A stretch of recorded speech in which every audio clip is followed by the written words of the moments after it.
Olá, está no ar mais uma edição do Link CNJ. Aqui você acompanha assuntos da justiça que impactam o seu dia a dia em reportagens e conversas exclusivas com personalidades do mundo jurídico.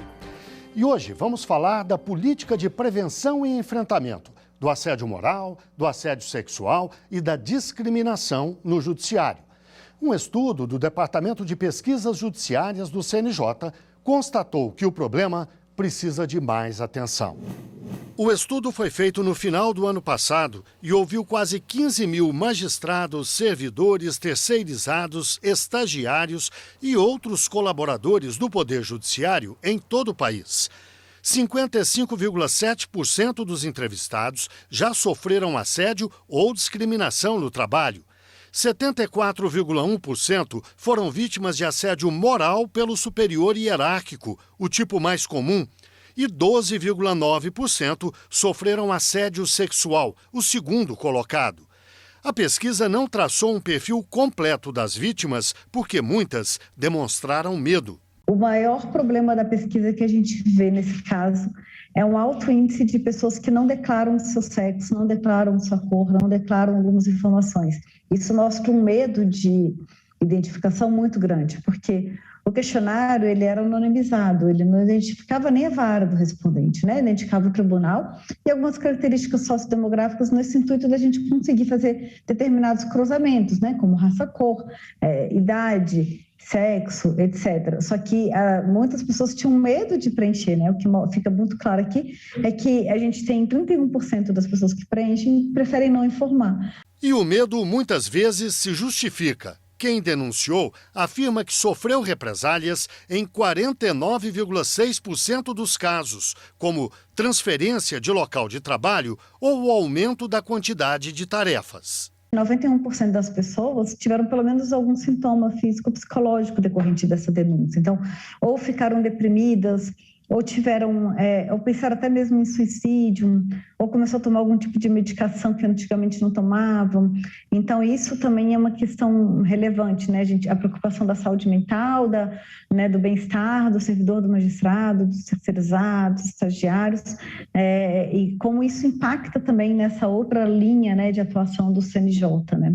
Apesar de tudo, a pesquisa mostra também que, aos poucos, o público interno do Judiciário começa a confiar na Resolução 351 de 2020 do CNJ, que instituiu a política de combate ao assédio e à discriminação. Antes, 30% das pessoas não percebiam a atuação dos tribunais ou dos conselhos nesse campo. Agora, o número caiu para 18,7%. Um dos instrumentos da política do CNJ é esta cartilha. Ela define o que é cada tipo de assédio e discriminação e sugere que as denúncias sejam apresentadas às comissões que cada tribunal ou conselho deve criar. As comissões têm o dever de garantir proteção às pessoas envolvidas, o sigilo das apurações e preservar provas.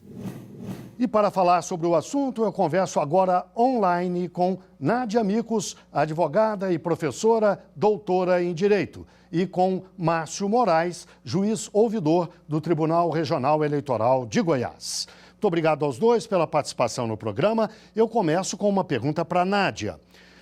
Nádia, como mulher, como advogada que milita na OAB exatamente ligada a essas questões que tratam da discriminação e do assédio. E ainda como autora de um livro que deu base a uma tese de mestrado e de doutorado sobre esse assunto. Eu lhe pediria que nos desse um quadro do assédio e da discriminação no Brasil. Qual é a gravidade desse problema?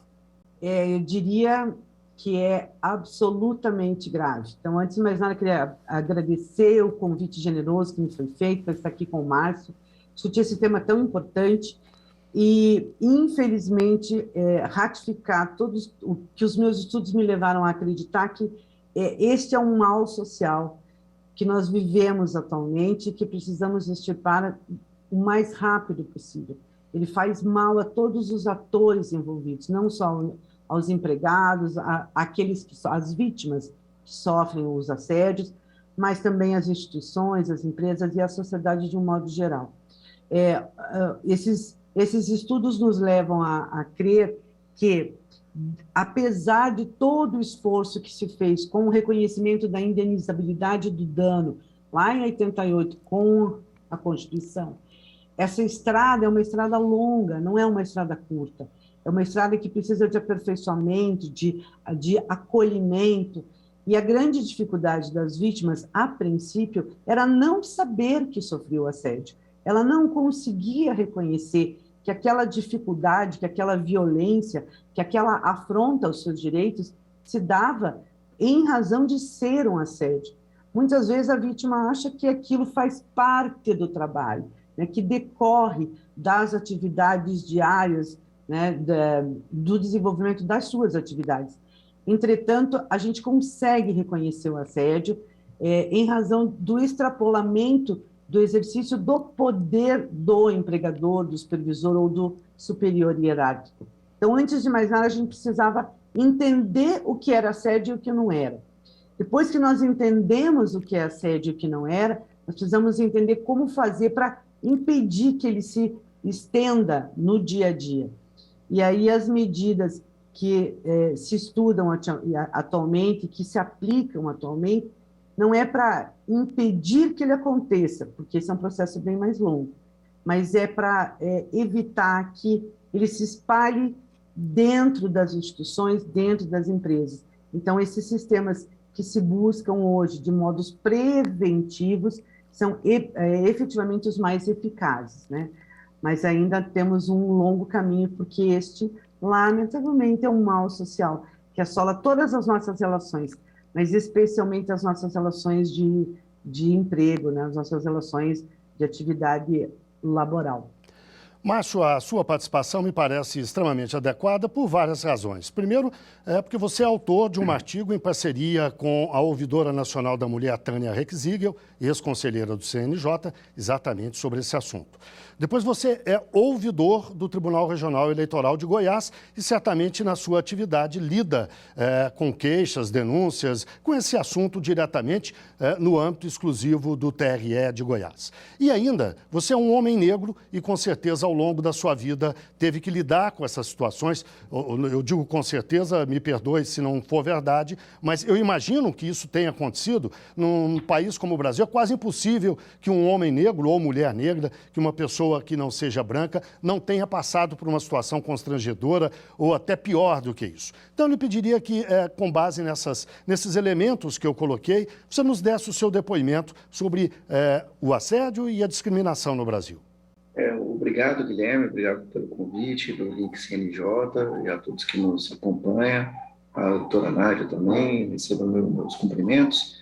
E é, de fato, um tema de muita importância, especialmente por conta dessa situação que Nádia comentou, quando se conhecer sobre aquelas situações que são ou não são consideradas assédio. A forma de falar, o jeito de falar, a postura, a linguagem corporal, é um contexto em que vai se identificar, muitas vezes, a intenção de determinada fala. E a sua fala, Guilherme, em relação à minha pessoa, ela não me é estranha, por felicidade, ela não me é estranha, e acontece, inclusive, para pessoas que a meu exemplo, estão em alguma posição da magistratura, por exemplo.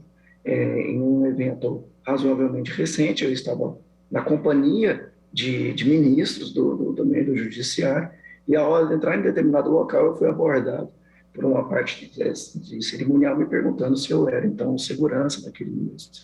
E eu estava para fazer companhia àquele ministro em debate. Então, esse tipo de situação, ela ainda ocorre indistintamente, e é por isso que é tão necessário e importante essa discussão e esse entendimento, e por isso que o judiciário ele tenha cada vez mais se preocupado e ineditamente fez a divulgação desses dados, e os dados que nós vamos tratar aqui ao longo desse programa mostram que toda a estrutura do judiciário, desde o terceirizado, inclusive ministros, sofreram assédio. Então, eu agradeço a oportunidade desse debate, da companhia de vocês e da Nádia, para que nós possamos, então, trazer luz a um tema tão importante. Nádia, a pesquisa feita pelo Departamento de Pesquisas Judiciárias do CNJ identificou que mais da metade das pessoas ouvidas, não do total de servidores, estagiários, terceirizados, mas das pessoas ouvidas, mais da metade, de alguma forma, tiveram contato com a discriminação ou com assédio, ou como vítimas ou como testemunhas. Claro que a grande maioria é de mulheres, mas também homens passam por essa situação. No judiciário, na sua avaliação, na comparação com o que você já disse sobre a sociedade brasileira, qual é o tamanho do problema? Eu acredito que o problema seja ainda mais grave, porque nós estamos lidando com um órgão, né, uma instituição, a quem as pessoas recorrem em caso de afronta aos seus próprios direitos. Então, fica ainda mais difícil para as vítimas receberem acolhimento. A grande dificuldade, Guilherme, é assim, em que lugar eu vou reclamar? Para quem eu vou reclamar? Meu chefe é um juiz, é um desembargador, é um ministro. Eventualmente, eu estou sofrendo algum tipo de assédio. A quem eu vou reclamar? E efetivamente, essa reclamação vai receber alguma acolhida, ela vai ser investigada. As vítimas que a gente entrevista e com as quais a gente conversa sempre dizem assim, tenho certeza que não vai dar em nada, porque ele é juiz, ou ela é juíza, ou ele é desembargador, ela é desembargadora, ninguém vai fazer nada em favor de uma servidora contra uma juíza ou contra uma autoridade. Isso é o espelho do que sente a vítima. Ela não se sente acolhida, ela acha que não tem alternativa nenhuma. Então, acredito que a partir do momento em que se estabelecer maiores informações, um sistema de capacitação efetiva, vai ajudar muito a que as vítimas se abram e efetivamente reclamem, não só para resolver a sua situação, mas, na verdade, resolver todo o ambiente que fica contaminado pelo assédio. E a partir do momento em que essa informação chegar mais adequadamente a um maior número possível, seja através de cursos, das escolas judiciais, enfim, alguma das alternativas tantas que existem, eu acredito que esse número vai ser muito maior, ele vai surgir de número muito maior. Antigamente, as vítimas com as quais eu já me entrevistei, enfim, elas me diziam assim, eu não sabia que era assédio. Quando eu descobri que era assédio, eu não tinha para quem recorrer. Eu esperei encerrar a relação de emprego, enfim, para daí reclamar. A gente não precisa esperar, levar todo esse tempo para daí resolver uma situação que eventualmente pode ser resolvida quase que imediatamente se houver um sistema de acolhimento da vítima. Então, esse número, infelizmente, Guilherme, é muito provável que seja ainda maior do que o que a gente já tem visto, já tem testemunhado. Márcio, a Nádia acaba de dizer que muitas das vítimas têm medo de fazer queixas ou denúncias, ou até não se sentem encorajadas porque acham que pode não dar em nada. Na ouvidoria do TRE de Goiás, como é que você lida com essas queixas e denúncias que chegam lá?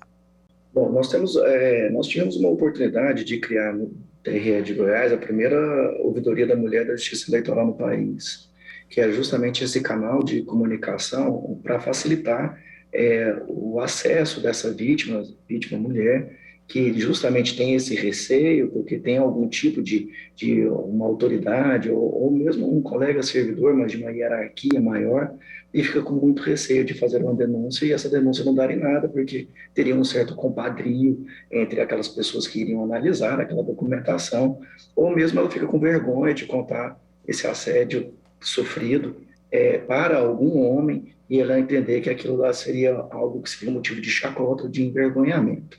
Então, nós criamos essa situação, esse canal de denúncia exclusivo para as mulheres, onde essa informação ela é tratada e recebida com acolhimento e escuta e encaminhamento exclusivamente por mulheres servidoras de diversas partes do tribunal e coordenada por uma magistrada também, mulher, para que, então, ela tenha um ouvido mais empático em relação àquela situação. Porque justamente como a Nádia disse em outra oportunidade, a vítima muitas vezes não sabe, acha que receber um toque, um alisamento de cabelo, um elogio, pode vir a ser apenas isso, ou é só o jeito da pessoa, é como ele trata os seus colegas, quando, na verdade, ela está sofrendo, sim, situação de assédio.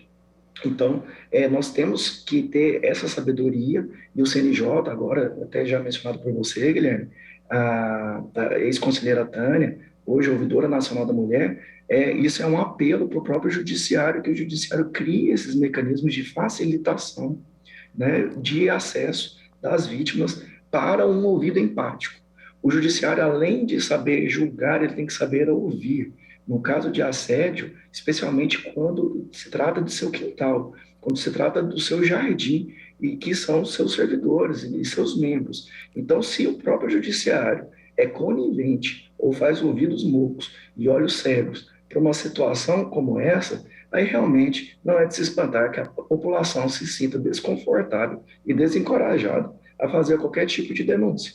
Então, nós temos que fazer esse dever de casa, sim, e dar o maior tratamento com a maior seriedade, celeridade, sigilo e segurança para a vítima e todos os envolvidos. Não estamos falando aqui exclusivamente em partir de uma ofensiva pró a acusação e fazer todo um escalate de progressões de dano. Não é isso. Portanto, que uma das grandes primeiras medidas que deve ser tomada, quando possível, é a mediação entre vítima e algoz, para que possa, então, aquela situação ter um ensinamento geral e amplo naquele ambiente de trabalho, que no final do dia o poder público deve mirar, e o judiciário não está alheio a essa situação. Nádia, e qual é o encaminhamento correto na sua avaliação? Você concorda com o que disse o Márcio? O melhor é a mediação, é a negociação, mesmo nesses casos? Ou cabe também punição, em boa parte? Bom, eu sou alguém que tem um espírito conciliador. Acho que a gente precisa inicialmente tentar uma conciliação. Até porque, às vezes, a atitude do violador é uma atitude isolada, específica mesmo. Não se trata de uma estratégia de gestão. Ele escolhe uma vítima. Quando isso acontece, eu tenho certeza absoluta que chamar a vítima, chamar o assediador e buscar um sistema de mediação vai ser perfeito, porque vai mostrar para a vítima que a situação era grave, mas que recebeu a atenção, vai mostrar para o algoz que ele não ficará impune, ou seja, que ele vai ter que se retratar, que ele vai ter que mudar as atitudes dele, quem sabe até buscar ajuda do setor de gestão, efetivamente. Mas em alguns casos, Guilherme, a situação é tão grave que, se não tiver uma punição, acaba premiando o ato, né, o assédio moral, às vezes organizacional.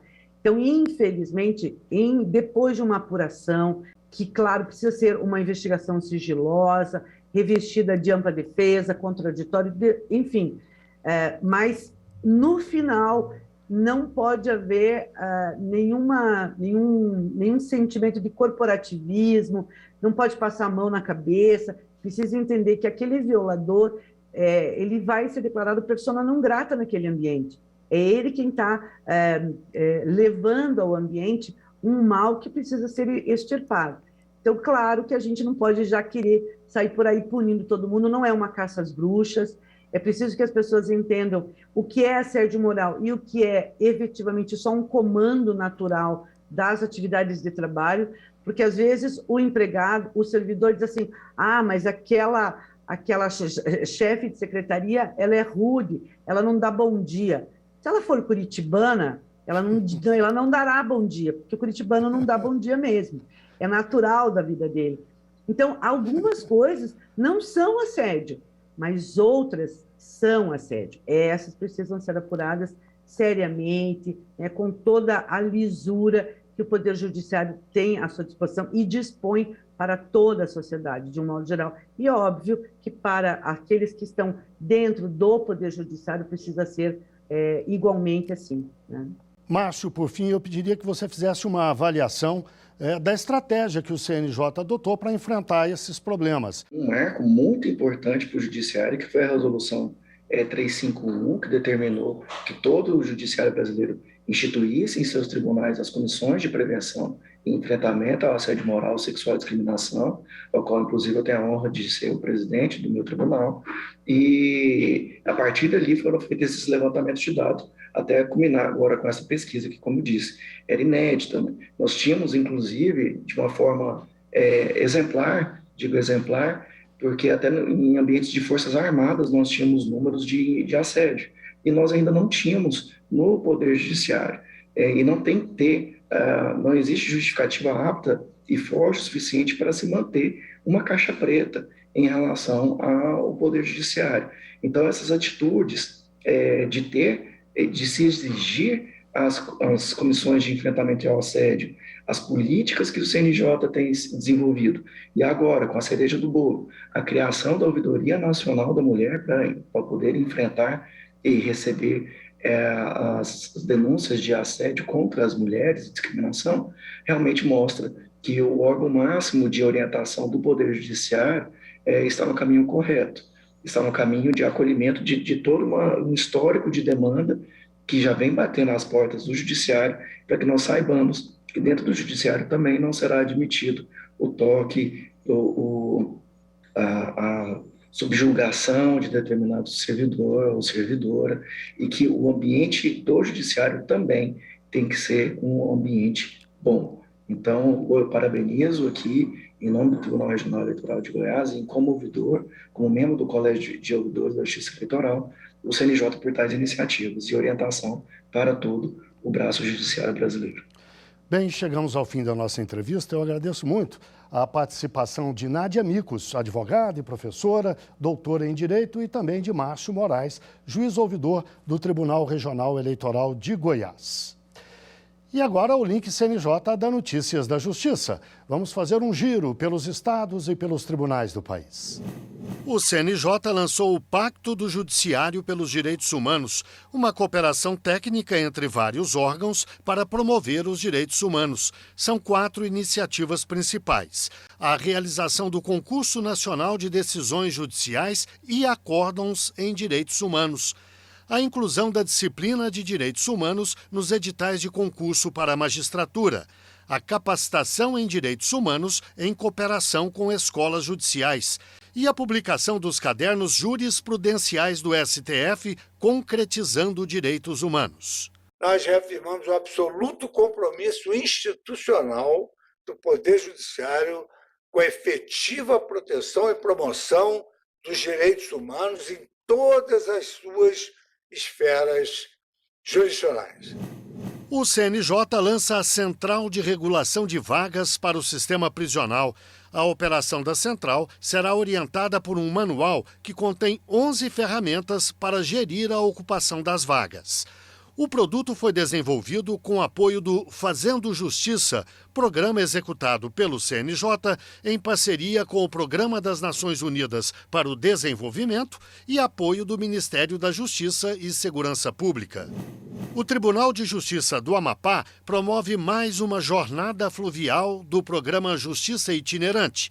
A iniciativa leva serviços públicos e jurisdicionais à comunidade do arquipélago do Bailique, um distrito de Macapá, a 180 quilômetros da capital. São feitas audiências judiciais e de conciliação com atendimento do público por programas como o Pai Presente e serviços psicossociais, além de cadastro em programas sociais. Entre os parceiros da Justiça estão o Ministério Público, Receita Federal, Polícia Civil, Polícia Militar e Conselho Tutelar. O Projeto Verde Novo do Tribunal de Justiça do Mato Grosso comemorou o Dia Mundial da Água com um plantio de 3.000 árvores em nascentes da região de Cuiabá. As mudas são de árvores do Cerrado e da Floresta Amazônica. Em 5 anos, o Verde Novo plantou mais de 150.000 árvores. O projeto é uma parceria do Tribunal com a Prefeitura de Cuiabá e ONGs ambientalistas. É hora do CNJ nas redes. Vamos ver algumas das postagens que marcaram a semana nas redes sociais do CNJ. Olá! No último dia 15 de março foi comemorado o Dia do Consumidor e muitas empresas prepararam promoções especiais para a data. Mas você está ciente dos seus direitos como consumidor? Para celebrar a data, preparamos diversos conteúdos que alertam sobre venda casada, atraso na entrega de produtos e outras práticas abusivas que constam no Código de Defesa do Consumidor. Acesse as redes do CNJ para conferir esse material e denuncie ao PROCON do seu estado se for lesado por algum estabelecimento. E tem novidade na Lei Maria da Penha. Agora, a autoridade judicial deve fazer o registro imediato das medidas protetivas de urgência deferidas em favor de mulheres em situação de violência. Assim, fica garantido o acesso instantâneo do Ministério Público, da Defensoria e dos órgãos de segurança e de assistência social para fiscalização do cumprimento das medidas. Essa atualização na lei passa a valer em 90 dias. Veja os detalhes nas redes do CNJ. E para fechar, algumas condições ou doenças graves limitam a vida de pessoas e podem impedi-las de trabalhar. Para elas, é garantida a isenção do imposto de renda. Para ter direito a esse benefício, além de declarar ser portador da doença, é preciso que algum serviço médico emita um laudo pericial comprovando a enfermidade e juntar a documentação exigida pelo INSS. Mas atenção! Quem conseguir a isenção deve continuar declarando o imposto de renda anualmente. Mais informações nas redes sociais do Conselho. Por hoje é só e até a próxima semana. Vamos ao quadro Por Dentro do CNJ, a série de entrevistas, uma por programa, com os novos conselheiros que tomaram posse recentemente. A série mostra um pouco quem são e o que pensam esses conselheiros.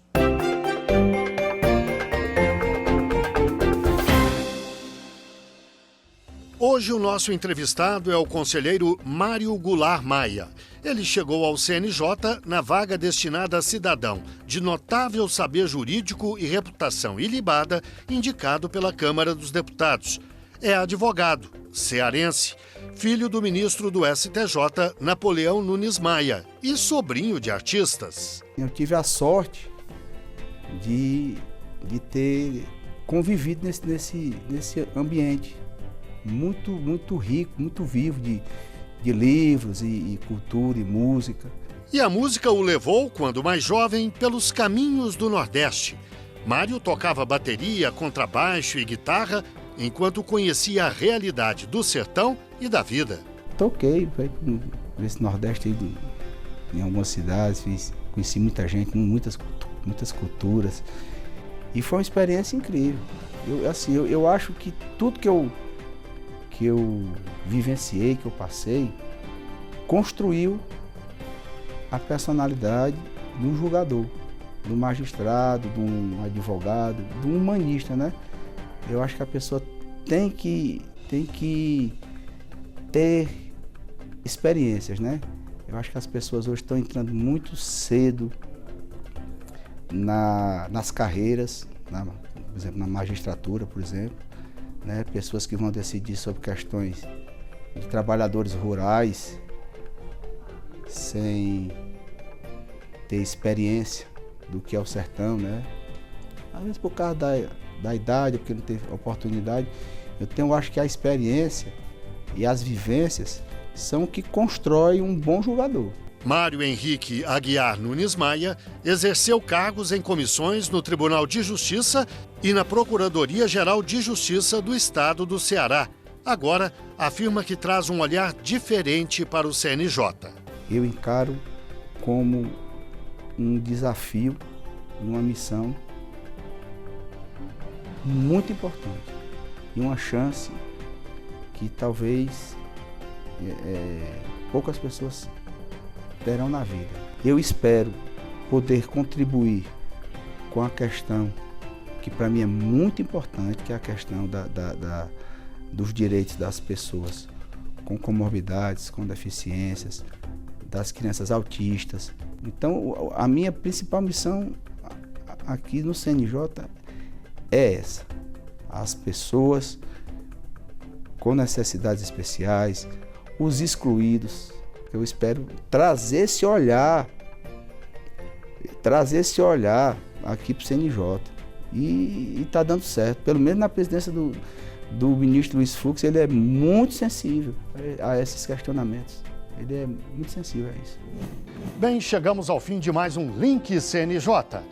Muito obrigado a você que esteve com a gente até agora e até o próximo programa.